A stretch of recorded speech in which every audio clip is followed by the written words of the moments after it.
আল্লাযীনা মিন ক্বাবলিকুম, তোমাদের উপরে রোজা ফরজ করা হলো, তোমাদের পূর্ববর্তীদের উপরে রোজা ফরজ করা হয়েছিল। কেন?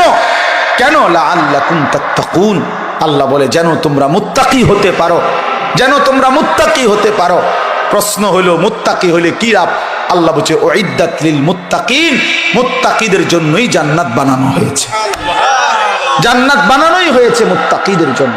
অতএব প্রিয় ভাই, রমজানে তুমি যদি গুনাহ থেকে মুক্ত থাকো, রমজানে যদি তুমি 30টা রোজায় অভ্যস্ত হইতে পারো, রমজানে তুমি যদি ইফতার সাহারি ঠিক মতো গ্রহণ করতে পারো, রমজানের 20 রাকাত তারাবি যদি যত্ন নিয়ে আদায় করতে পারো, সাহরির উঠতে উঠা যদি একটু দোয়া 2 রাকাত নফল নামাজ পড়ে একটু কান্নাকাটি করতে পারো, ইফতারের আগে যদি একটু আল্লাহর কাছে গুনাহ মাফ চাইতে পারো, কমপক্ষে 1টা মাস যদি নিজের চরিত্র আখলাক হেফাজত করতে পারো, প্রিয় বন্ধু আল্লাহ বলছে বান্দা 30 দিনের মধ্যেই আমি আল্লাহ তোমার হাতে জান্নাতের ভিসা লাগায়া ঈদের দিনে ফ্লাইটে উড়াই দেব।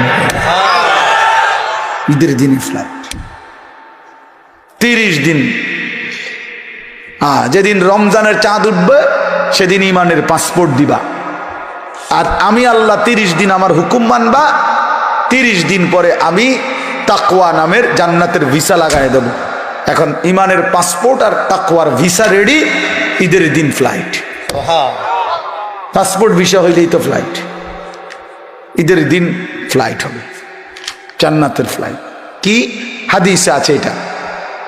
আল্লাহ নবী সাল্লাল্লাহু আলাইহি সাল্লাম বলছেন, ইমানদার পুরা রমজান যখন গুনাহ থেকে পবিত্র হয়ে আল্লাহর হুকুম পালন করে, রোজা নামাজ হালাল হারাম বাইসা চলে, তো ঈদের দিন আল্লাহ ফেরেশতাদেরকে ডেকে বলে, হে আমার ফেরেশতারা বলো তো, কোন শ্রমিক যদি তার মনিবের পুরা মেহনত কর্ম ঠিক মতো আদায় করে, তার পারিশ্রমিক কেমন দেওয়া উচিত?